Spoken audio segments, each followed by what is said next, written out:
lidí dobré vůle na Velehradě, to je každoroční cíl tisíců návštěvníků. Míří sem samozřejmě především věřící, pro které má setkání na poutním místě mimořádný duchovní rozměr. Zábavu a zajímavý program tady ale najdou i ve víře vlažnější návštěvníci. Ty se mláká třeba benefiční koncert, který v letošním roce vynesl 1 400 000 korun. Jako už tradičně jej zahájil Jiří Pavlica s Hradišťanem. Na jevišti u baziliky se ale představila i Jitka Molavcová, Jana Kiršner s kapelou Jelen nebo houslový virtuos Pavel Šporcl, kterého doprovodila Filharmonie Bohuslava Martinů.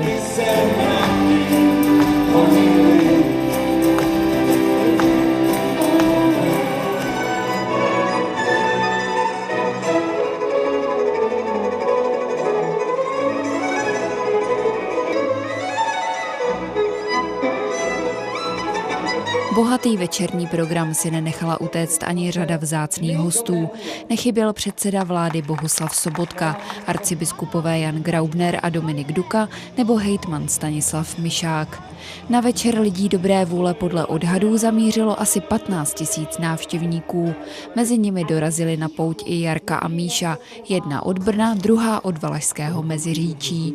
Je to taková významná pouť pro naši republiku, tak jsem si říkala, že by bylo fajn se nějak zúčastnit a že i když je tady ta brána milosrdenství, tak jsem se chtěla stejně v tomto roce podívat, takže jsem to takhle spojila v jedno. Tak já jsem ještě na Velehradě nikdy nebyla, tak jsem si říkala, že by to bylo jako příjemné se tak jako to tu jako poznat a zrovna to spojit s užitečným a prohloubit svou víru. S celou rodinou pak na pouť už po několikáté zamířil i Jaroslav Tesař, a to z Ratají u Kroměříže. My jsme věřící rodina, takže se jezdíme podívat na svátou atmosféru a abychom se tady taky trošku zúčastnili. Je to příležitost k setkání, potkáme tady lidi, které třeba dlouhodobě nepotkáme a potkáme se tady, protože na ten Velehrad přece jenom přichází lidé věřící z široko okolí. Také v letošním roce bylo kromě zcela duchovního programu v bazilice připraveno ruční přepisování Bible,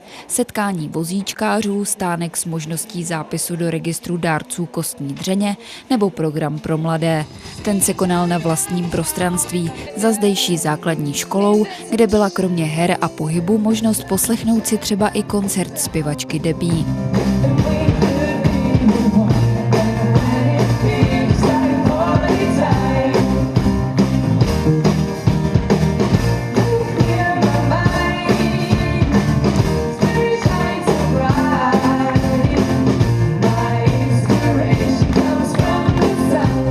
Letošní novinkou, která lákala návštěvníky, byla vystavená replika svatováclavské koruny. Ta se na Velehradě objevila i jako připomínka letošního jubilea krále a císaře Karla IV. To si myslím, že je hlavním cílem jako celého toho setkání, aby opravdu přišli z Velehradu obohacení něčím, co pomůže v jejich dalším životě. A některé zpětné vazby nás svědčí, že to tak je. V letošním roce se 17. cyrilometodějských oslav zúčastnilo neuvěřitelných 38 000 lidí.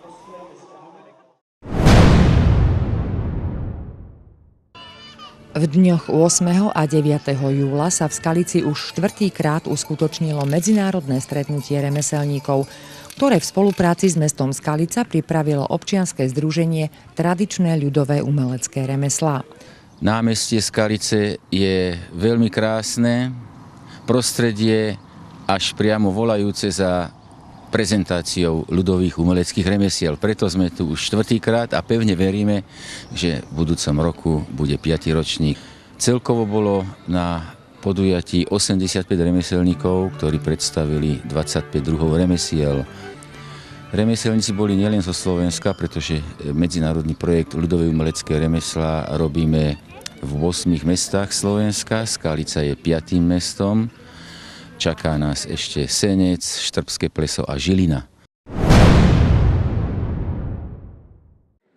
Město Uherské Hradiště na budovu základní umělecké školy nezapomíná. První krok rekonstrukce, tedy projekt, už je těsně před dokončením. Starosta Stanislav Blaha se navíc opět sešel s hejtmanem Mišákem, kde jednali o případném finančním zapojení Zlínského kraje. Zřizovatelem školy je totiž Zlínský kraj, majitelem budovy ale město a dlouhé roky se obě instituce nemohly dohodnout, kdo by měl školu vlastně opravit. Já půjdu na zastupitelstvo s návrhem, že ten objekt opravíme, ať už nám na to Zlínský kraj přispěje nebo ne. Pozitivní na tom je, že jsem jednal s panem hejtmanem, který dal příslib, že Zlínský kraj se nějakou částkou na té rekonstrukci, která bude v objemu až 60 milionů korun, že se Zlínský kraj podílet nějakou formou bude. Městu ale už pomalu dochází trpělivost. Uvažuje tak nad možností, že zastupitelstvo odsouhlasí celých 60 milionů jako investici města a pak se případně částka sníží o slíbený krajský příspěvek. Kraj je pro město zatím jedinou možností. Jiné dotační tituly zkrátka nejsou. Základní umělecká škola je pro nás jednoznačnou prioritou. Ten stávající stav bereme jako přechodný a do značné míry provizorní a dlouhodobě neudržitelný. Takže určitě prostě takováto škola, která se těší obrovskému zájmu jak ze strany rodičů, tak samozřejmě ze strany žáků, což je nejdůležitější, nemůže pracovat v provizorních prostorách a podmínkách. V případě, že zastupitelstvo na rekonstrukci Zušky v režii města přistoupí, bude nutné počítat ještě s rokem na přípravy, výběrová řízení a podobně. Předběžný termín rekonstrukce je tak rok 2017.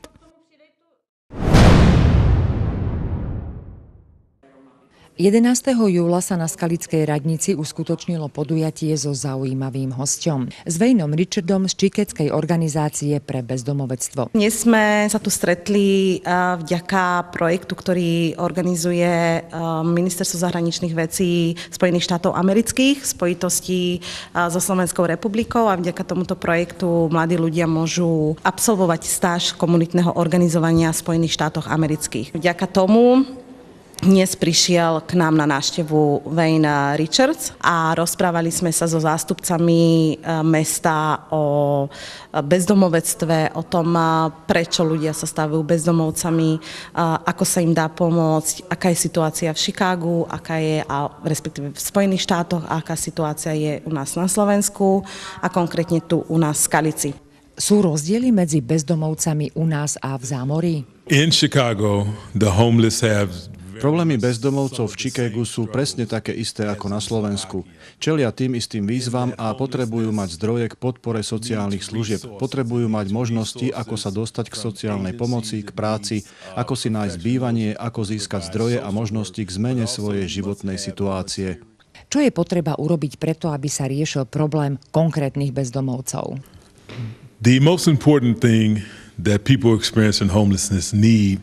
Najdôležitejšie pre ľudí, ktorí sa stali bezdomovcami, je mať prístup k riešeniam, prístup k zdrojom a takéto ľudské zainteresovanie.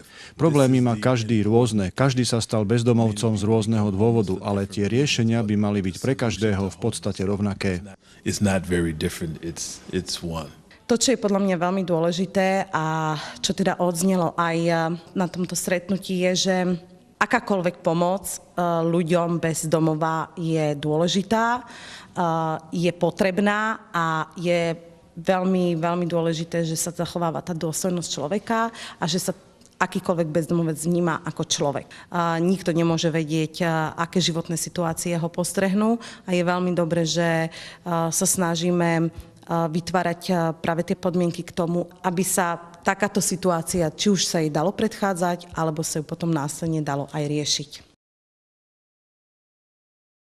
Penaty Golf Resort pri Šajdíkových Humenciach hostil od štvrtka 7. do nedele 10. júla už tretí ročník prestížnej športovej akcie. Golfový turnaj D+D Real Slovakia Challenge zo série European Challenge Tour. Ide o turnaj najvyššej kategórie hraný na Slovensku. Zúčastnilo sa ho viac ako 150 hráčov, pričom nechýbalo ani 12 hráčov z Čiech a 4 golfisti zo Slovenska. Statovní pole je velmi silné. Viděli jsme tady hráče, kteří hráli i major turnaje, což je v golfovém světě podstate najväčší turnaj v sezóne. Najúspešnejším spomedzi Slovákov a Čechov v tomto turnaji bol napokon Jan Cafourek. Prošel katem po skvělém druhém kole, které zahrál. Viděli jsme o tomto víkendu jeden hole in one a dneska padnul rekord hřiště 61 ran, což je 11 ran pod normou hřiště. Zaujímavou udalosťou turnaja bola hra norského golfistu Espena Kofstada, ktorý hral o svoju účasť na olympijských hrách v Rio de Janeiro. Do záverečného kola vstupoval až z 12. miesta. V play-off, ktoré sa hralo po prvý raz v histórii turnaja, však rozhodol o svojom víťazstve a kvalifikácii na olympiádu. Súťaž D+D Real Slovakia Challenge tak láka hráčov nielen silným štartovným poľom, skvelým postavením v rámci Challenge Tour, upraveným ihriskom, ale aj starostlivosťou u súťažiacich. Přepisujeme společně historii slovenského golfu. Věřím, že do budoucna to přitáhne mnoho nových golfistů do Slovenské federace, tak aby slovenské golfové jádro se zvětšilo a aby samozřejmě bylo více golfistů. Aj štvrtý ročník tejto golfovej súťaže sa bude hrať začiatkom júla v Penaty Golf Resort. Novinkou je predĺženie zmluvy promotérskej spoločnosti Realmos Challenge Tour o ďalších 5 rokov. Obľúbený pivný festival Štramák Fest sa tento rok mohol pochváliť hneď niekoľkými novinkami. Organizátori presunuli termín konania z prelomu augusta a septembra na sobotu 9. júla a druhá zmena bola zmena miesta festivalu. Stánky s pivom sa totiž presťahovali z Kunovskej priehrady na Sadovú ulicu v Senici vedľa amfiteátra. Okrem toho sa neplatilo vstupné a pivá sa kupovali bez žetónov. Jednou z tých výhod asi bude, že je to v meste v podstate, že človek má ľahší prístup k tomu priestoru, nemusíme autobusy zabezpečovať. Rozhodli sme sa pre zmenu, pretože tie žetóny ľudia kupovali a bolo ich viacej, čo akože sa na to sťažovali na tie žetóny, tak sme to vyskúšali bez toho teda. Návštevníci tieto zmeny prijali bez väčších problémov. To je lepšie. Môžete chodiť, keď chcete, vrátiť sa. Tamto Konové bolo také uzavretejšie síce, ale tuto to je také, že môžete človek proste odísť a keď sa mu nelúbia, zase sa vrátiť. Tak v tomto smetre je to lepšie. Veľa ľudí povedalo, že je to blízko pre Seničanov, ale čo sa týka prostredia, na Kunovskej to bolo lepšie. Krásne počasie vylákalo na Štramák Fest množstvo ľudí. Pivá sa ochutnávali z 10 pivovarov, v drvivej väčšine zo západného Slovenska, pričom 3 boli domáce. Pohodovú atmosféru dotvárali lokálne hudobné skupiny.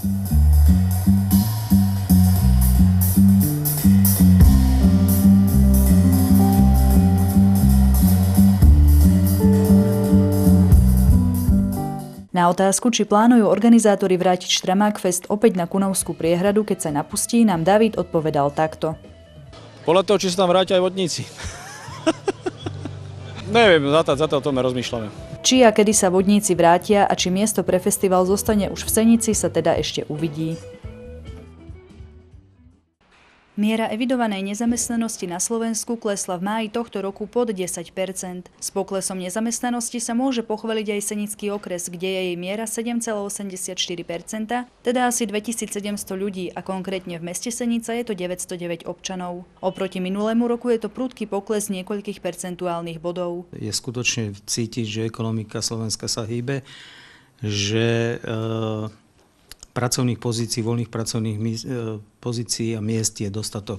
V našom regióne máme teraz nahlásených 500 voľných pracovných miest, to znamená, že tá situácia sa oproti minulému roku prudko zlepšila.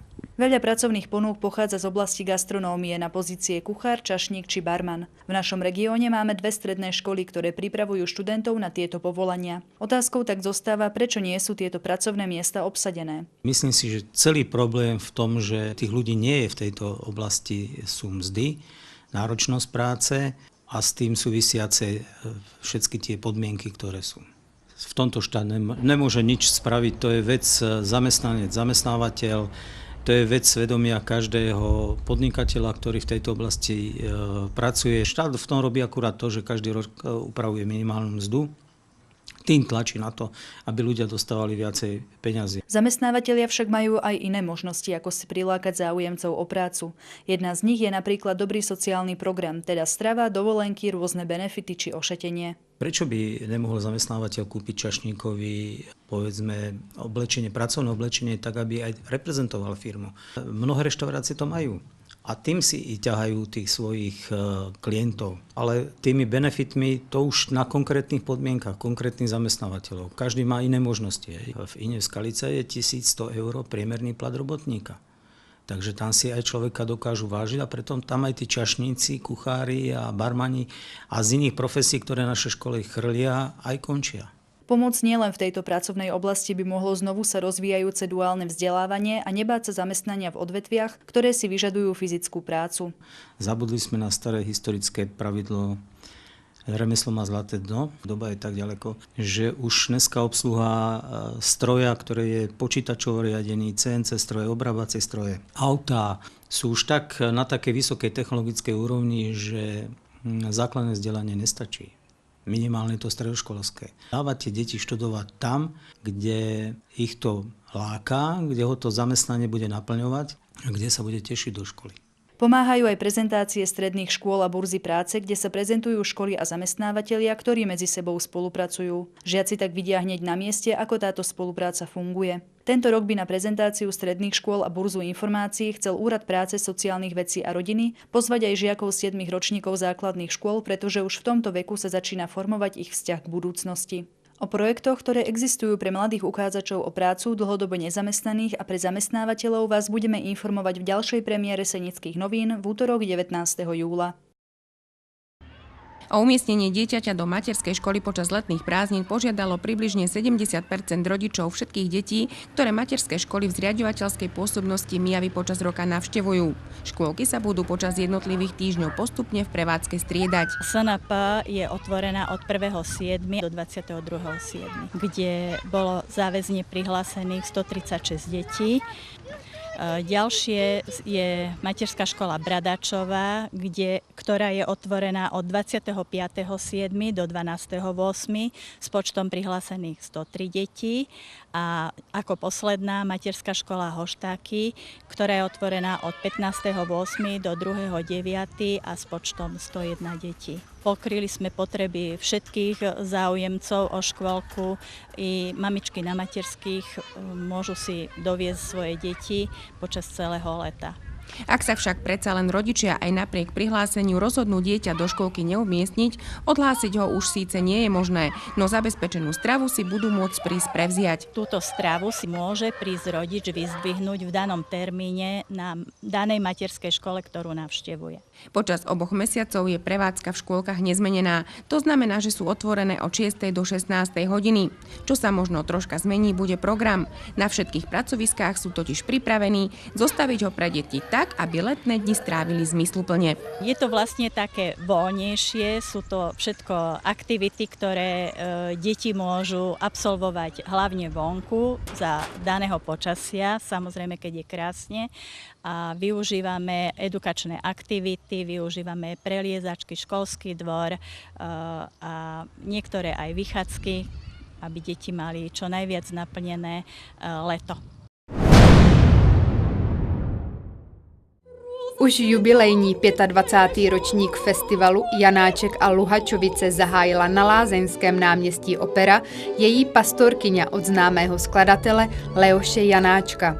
Ten byl častým návštěvníkem lázní a do Luhačovice opakovaně vracel. Proto už každoročně od roku 1992 je k poctě skladatele pořádaný hudební festival. Letošní festival, protože je jubilejní, tak máme trošku ozvláštněný tím, že jsme zařadili do programu prvně v historii festivalu vůbec operu. Zatím se zdá, že počasí nám vychází, že se to pěkně dokončí až do konce na Lázeňském náměstí.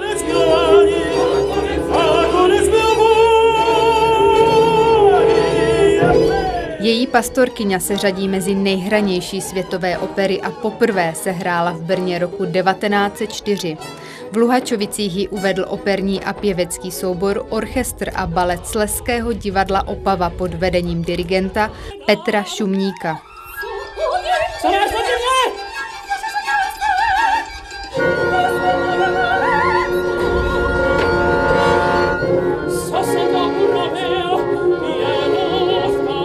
On On totiž Leoš Janáček se v roce 1908 seznámil v Luhačovicích s Marí Kalmou Veselou, která byla manželkou doktora Františka Veselého, ředitele první akciové společnosti Lázní Luhačovských. A Marie Kalma Veselá byla velkou příznivkyní Leoše Janáčka a snažila se, aby jeho opera Její pastorkyňa, která byla už uvedena v Brně v divadle, byla také uvedena v Praze v Národním divadle. A byla to právě Její pastorkyňa, která Janáčkovi otevřela dveře do světa. Festival ale není jen setkání milovníků klasické hudby světově uznávaného českého skladatele. V rámci 5denního programu zazní celá řada koncertů. Vystoupí třeba i hoboista Vilém Veverka spolu s Janáčkovým komorním orchestrem, sopranistka Eva Urbanová nebo český houslista Josef Špaček. Festival podtrhuje souznění klasické hudby s prostředím Lázní, přírodou a architekturou Dušana Jurkoviče. Proto i pobyt v Luhačovicích byl pro Janáčka jednou z inspirací při jeho tvorbě. Paní Helena Křiváčková z Uherského Hradiště Mařatic neměla po zdravotní stránce v životě moc štěstí. Narodila se s oční vadou. V důsledku vážné nehody pak ve 30 letech přišla o zrak úplně. S těžkou životní situací se ale dokázala poprat, a to víc jak důstojně. Vrhla se totiž do sportu, konkrétně do takzvaného aplikovaného stolního tenisu, kde se stala dokonce mistryní republiky. Řadu vavřínů sbírá hlavně na mezinárodních kláních. Dostala jsem se k tomu až 630, jo, takže ono už je to pozdě. Jo. A od toho 96., kdy to hraju, tak vlastně ta konkurence teď šla velice nahoru. A tam jsou prostě v té cizině hodně mladí. A ta konkurence je velmi silná. Ale přesto to nemají se mnou jednoduché. I když třeba s mladšími ročníky urve jen bramborovou medaili, pro paní Křiváčkovou jde o cenná vítězství. Na svá klání poctivě trénuje, a to ve sklepě se svým nevidomým přítelem, kterého poznala právě díky tomuto sportu. On sám je v této disciplíně dokonce 10násobným mistrem republiky. Aplikovaný stolní tenis má trochu jiný typ stolu. Míček, který je naplněný broky, aby byl slyšet, je potřeba dostat do soupeřovy branky, a to úzkým prostorem pod deskou, která zastupuje síť. Je potřeba vytříbit sluch i rychlé reakce. Zápasy jsou dlouhé, je to vyčerpávající a třeba to trvá i třeba hodinu a hodinu a půl ten zápas a je to fakt náročné a ty mladé holky, oni mají fyzičku, já už to není tak ideální, jo. Ale podaří se mě jich potrápit, hodně potrápit, potom těsně prohrát, což mě mrzí, ale se nedá nic dělat, ale i porazit. Paní Křiváčková chodí do práce, o víkendech ale poctivě trénuje, aby mohla dál i mladším soupeřkám pořádně zatápět. Ve volném čase pak fandí třeba našim tenistům na Wimbledonu. Nejvíc ji ale chytil lední hokej.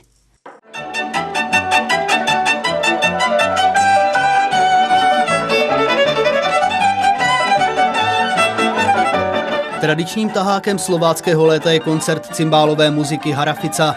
8členná banda mladých muzikantů se dala dohromady v roce 1999 jako jedna z mnoha dětských cymbálovek při zdejší základní umělecké škole. Jen málo která z nich se ale stala tak úspěšnou a populární jako právě Harafica. O jejich oblibě svědčí i každoročně zaplněné Masarykovo náměstí, které si umí koncert pořádně užít a skvělý zážitek si odnášejí i muzikanti. Hradišťské náměstí je vždycky specifické. Minulý rok tady došlo rekordní počet lidí, to bylo úplně absolutně zaplněno a to nás jako velice nabudilo, takže předpokládám, že jakoby opravdu to náměstí má něco do sebe. Jelikož je Harafica skutečně místní muzikou, náměstí je plné také přátel a rodiny, což dává koncertu ještě další přidanou hodnotu. V průběhu večera se publikum mohlo těšit na známé skladby, ale také pár novinek a překvapení.